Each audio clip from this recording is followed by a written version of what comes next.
Alright, it's just this quick thing before the video starts. Fuck you, YouTube. Okay, now the video's demonetized. Probably.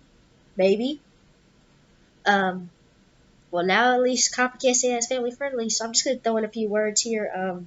First of all, this is for people, 13 and up, so I don't get, abused by Copper. And also, fuck you, YouTube. Fuck you. Hey guys, Anime E here, and first things off, I just want to thank you guys for 100 subscribers. We hit it.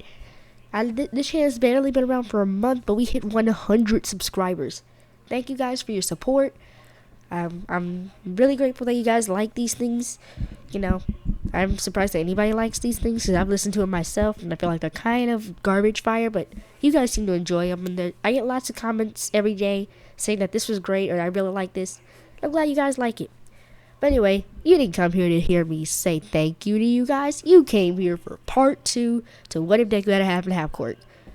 Alright, just one last thing. Please join the Discord server. Please check it out. Alright, I've put a lot of work into it, Plus Discord, from now on I'll be posting stuff like updates, announcements, due dates, sneak peeks, where I'll choose the what if ideas, Q&A questions, all that stuff on the Discord server. Plus you guys can talk with me or people that are also a part of this YouTube channel, I guess. People that like it. I don't know. I don't want to say fans because I feel like that's kind of what's the word? I can't think of it right now, but just not right word. But yeah. Of course, I'll still take what if ideas and Q&A questions and all that stuff on YouTube. It's just that Discord's a more organized place where I can sort it all out. So yeah, if you choose to, please check out the Discord. If you don't, that's fine too. You do you. I don't care. I'm not your dad.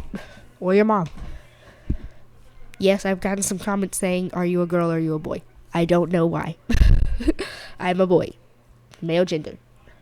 Alright, into the what if, because I know that's what you guys are here for. You guys don't want to hear me ramble on about this. Alright, the countdown ends and Izuku turns around and fires enough light to blind everyone for a few minutes. He rushes into the center, where he's then surrounded by robots. He then starts lighting up his right arm with fire and just starts blasting each robot with hot fire, hard as he can. And he just keeps going around doing that. Now, Izuku knows he has about 2 minutes before everybody's blindness wears off, so he has to hurry. Alright, by the time the 2 minutes ends, though, he's gotten about 100 robots dead. Now, Izuku thinks that this is a good point to stop, and he decides to get up high on one of the buildings and absorb some sunlight to replenish all the energy he lost. And soon, the 0 Point robot shows up, and Izuku sees a girl trapped under the rubble.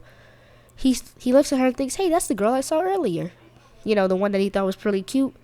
So he rushes over to save her because, wants to save her. And using some of the sun he absorbed, he grows a little bit stronger and is able to lift the rubble and get her out of there. Now he passes her off to one of the classmates, and they get her to safety. Izuku then looks back at the 0 Point robot, and then fires one of his flames really hot and concentrated right at the robot's head, which ends up destroying the motherboard inside of it, end up killing the robot. Alright. Deku falls down a little bit exhausted, but the girl that he saved catches him. She asks, what's your name? And Deku says Izuku Midoriya. And he asks for hers. The girl says Momo Yaoyorozu.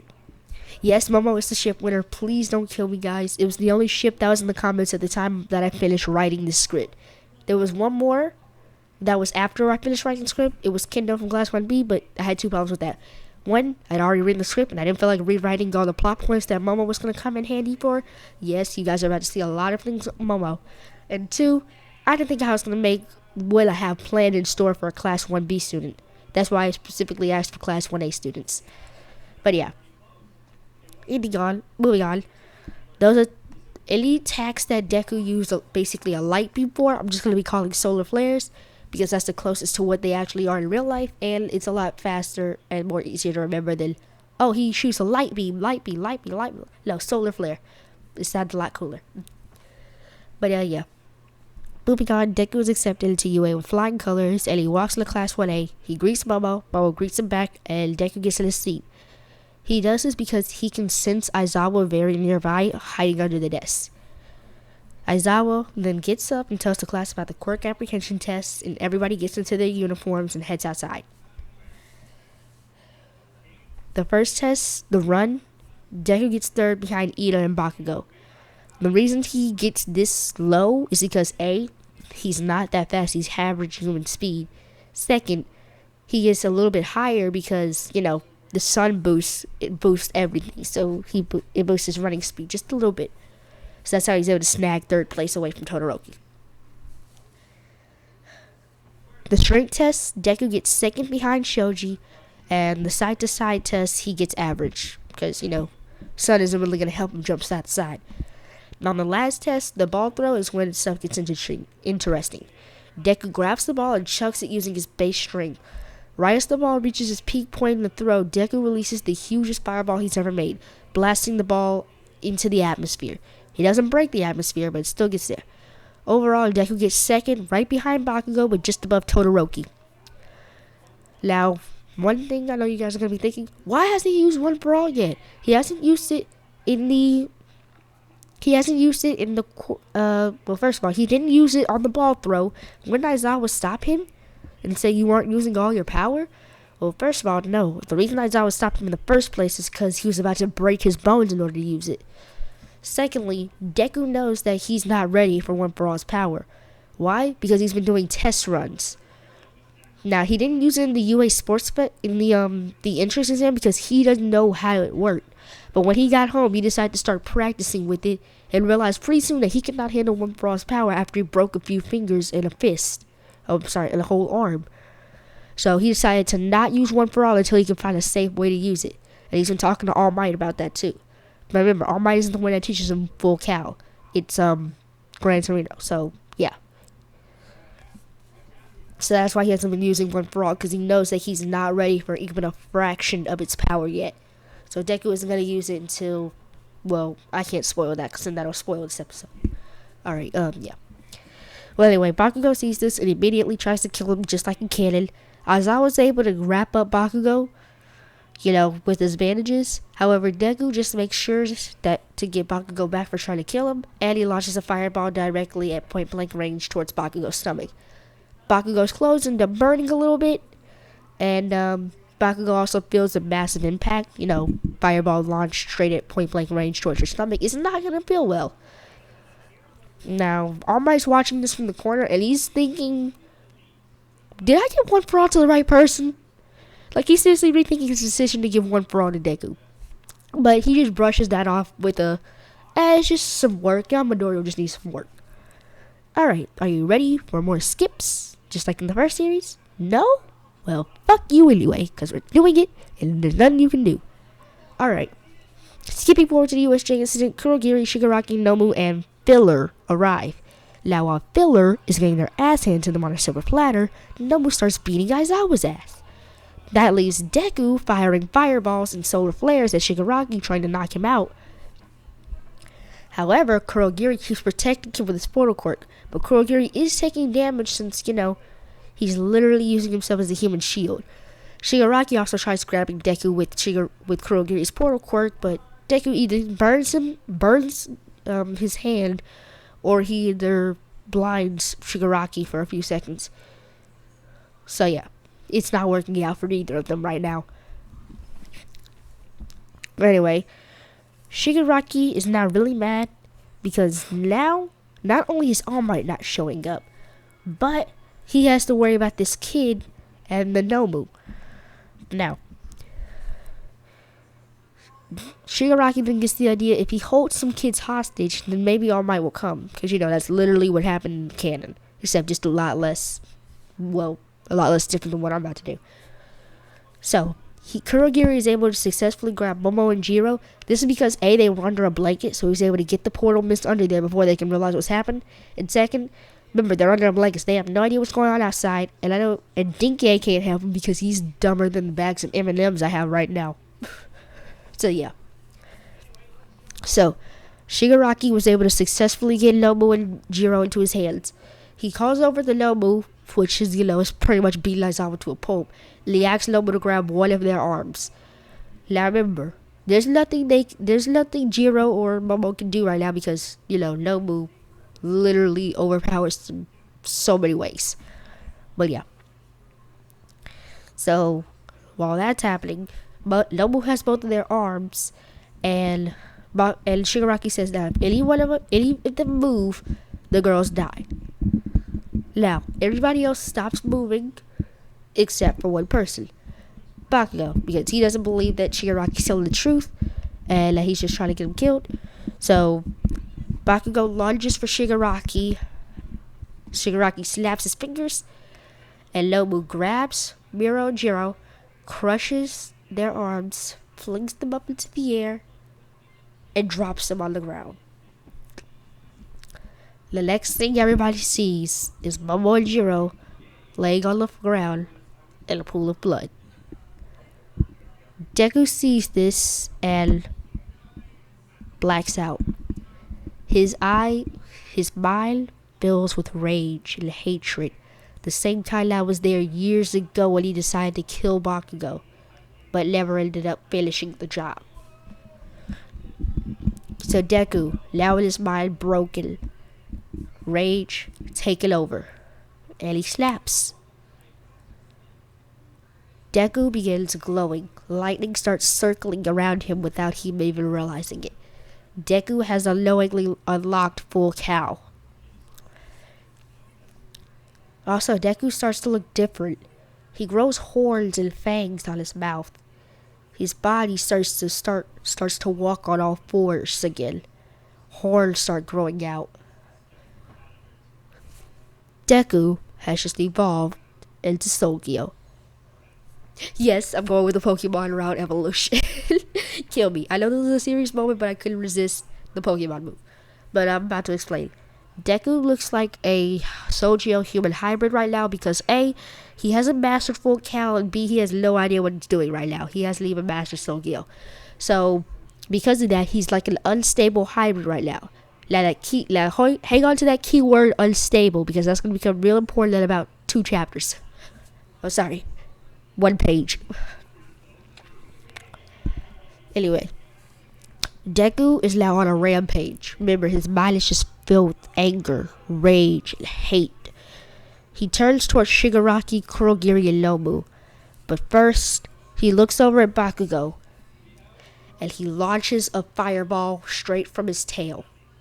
Because remember, Sogyo has a tail. He launches it's not really a fireball, it's more like just a blast of fire right at Bakugo, throwing him against the wall and burning the front part of his body. Bakugo is now unconscious. Deku, after realizing that he's unconscious, looks over at Nomu, opens his mouth, and fires a blast so hot that it is felt even throughout the USJ. When that's over, Nomu has successfully been decapitated. Deku then looks over at Shigaraki and Kurogiri, who are actively trying to get out, but Deku then screams, or I guess roars. A roar so loud that it shatters eardrums and it shatters the glass of the USJ. This is when All Might is notified. This is when All Might is notified. And he rushes over as fast as he can. Now, during this, Kurogiri and Shigaraki fall to the floor. But before Shigaraki and Kurogiri can get up, Deku lunges towards them, slicing at Kurogiri. Slicing and firing fire. He's able to set Kurogiri on fire with a pain similar to a Materasu. Alright, now I'm about to take a moment right here and pause why his fire is the same as a Materasu at this point.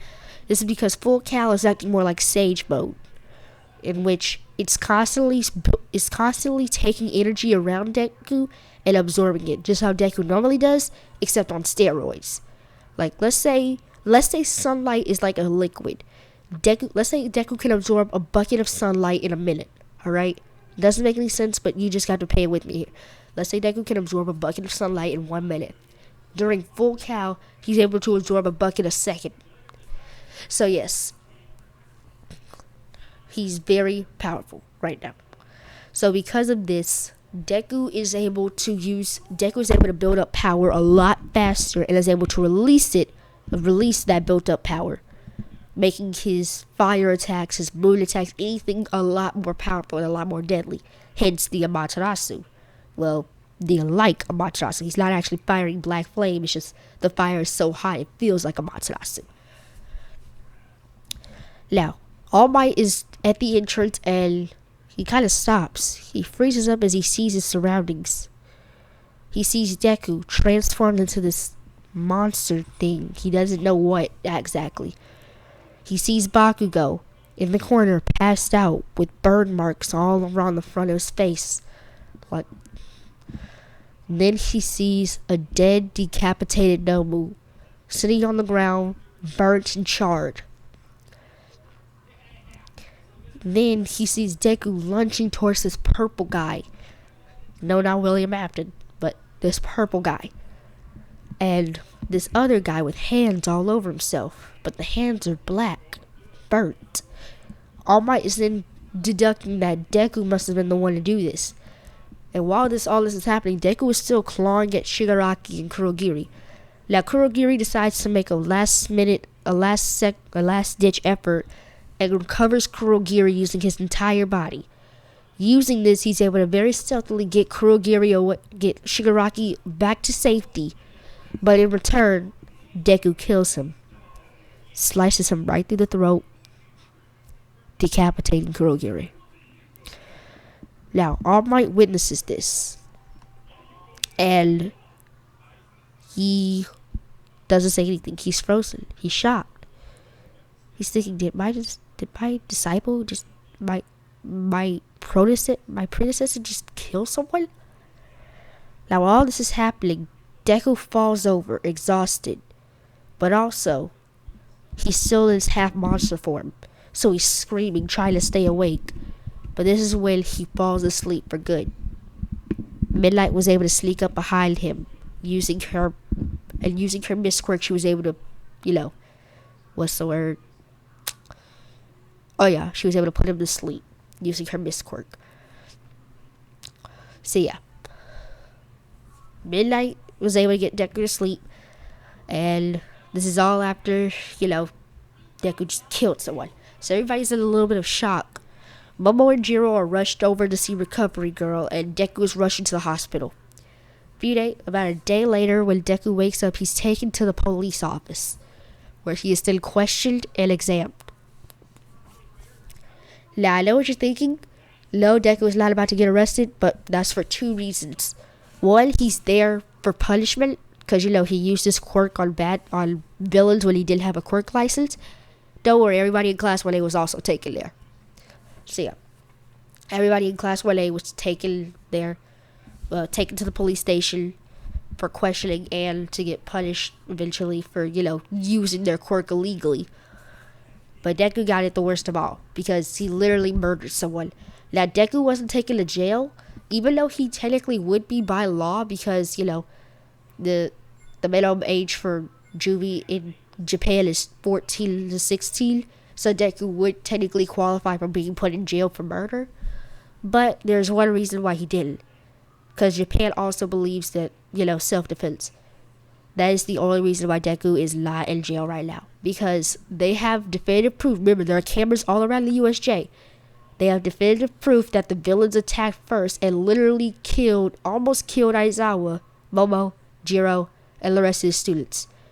Now, since Deku did murder someone when the villains didn't, it could lean towards putting him in jail, but based off the laws of Japan, it would be classified as self-defense.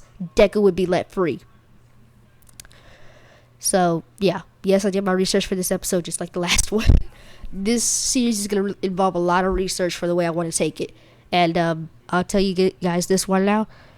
This will not be the only time Deku kills with the police.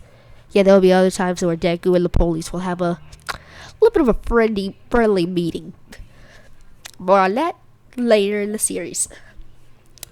But no, Deku goes to see Momo, who's still in the hospital. However, she says that she'll be released tomorrow.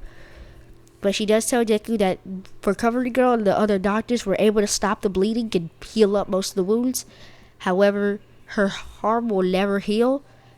There is one part of her arm that will never heal. It's one of her ligaments, so she can't overuse it, and she does have to take pain pills and go to physical therapy a few times.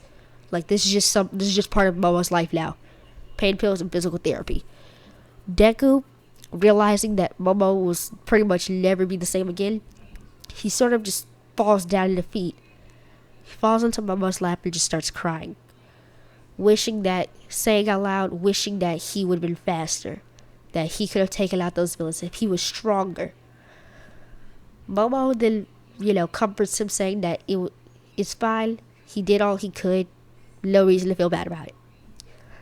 Now, during Deku's little, crying session, he accidentally lets it spill that he loves Momo, and Momo returns the feelings back.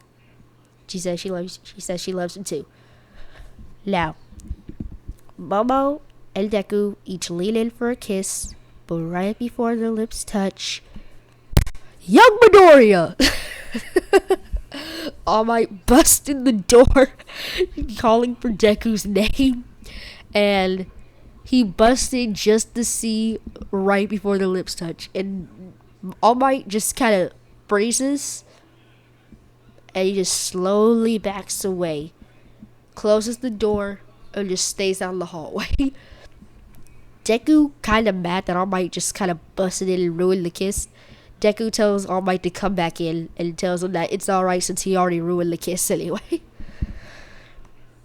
All Might, a little embarrassed, walks back in, a lot quieter now, a lot quieter, says sorry and just asks Deku if they can talk in private. Now Momo gets a little bit suspicious, because, why would Deku have to talk with All Might? But then again, she thinks it might have to do with the killing a villain part. But yeah, All Might asks if they can speak in private. Deku says yes, walks away from Momo, and the last thing he says to her before he walks out the door is that he promises that next time he will protect her. Momo then says, alright, I'll hold you to it. And Deku walks out the door with All Might. Now, All Might asks Deku what happened at the USJ arc and what caused him to kill him. Now remember, All Might already saw the security footage, but he wants to know what happened in Deku's mind that made him transform to that. Deku then explains that he saw Momo and Jiro lay face down in a pool of blood, and he kind of snapped. He let his rage take over, and that's it. He just sort of blacked out. He doesn't remember anything after that. The last thing he remembers is screaming, and then boom. Next thing you know, he's in the hospital bed. All Might is now really worried. He's rethinking his life decisions. He's like, did I give One for All to the right person? This kid might turn out to be a villain. All Might then tries to calm himself down and tells Deku that he needs to really get that anger and rage under control. Also, he really needs to work on, being a little bit nicer and not blinding your teammates and classmates. Deku then says he'll work on it, and he promises that he promises that he'll try not to work. He promises that he will try to be better and not let that happen again. Deku then walks off, but All Might in his head is wondering if he needs to ask for One for All back before he completely runs out of the embers, because he may have just given it to the wrong kid. And this will not be the only time All Might thinks this. More coming in the UA Sports Festival. Alright. On to the next day. Well, actually a few days later. The UA Sports Festival is announced. Momo is out. Momo and Jiro are out, on pain meds, because their arms are forever broken. They can still use them, it's just a few ligaments in their arms will never heal. Alright then. The UA Sports Festival is announced. Skipping forward to the actual festival, Deku is in charge of the speech, and he goes up and he says, everyone have fun and try to win by going all out, plus ultra, y'all that. And that's where I'm going to end off part 2. Thank you guys again for 100 subscribers. Check out the Discord. It'll be in the description. I don't know how to put links in videos yet, but it will be in the description. Please check it out. I worked really hard on it, and it's a lot more organized than YouTube. Alright, that wraps up part 2 and this video. Anime E signing off. Bye!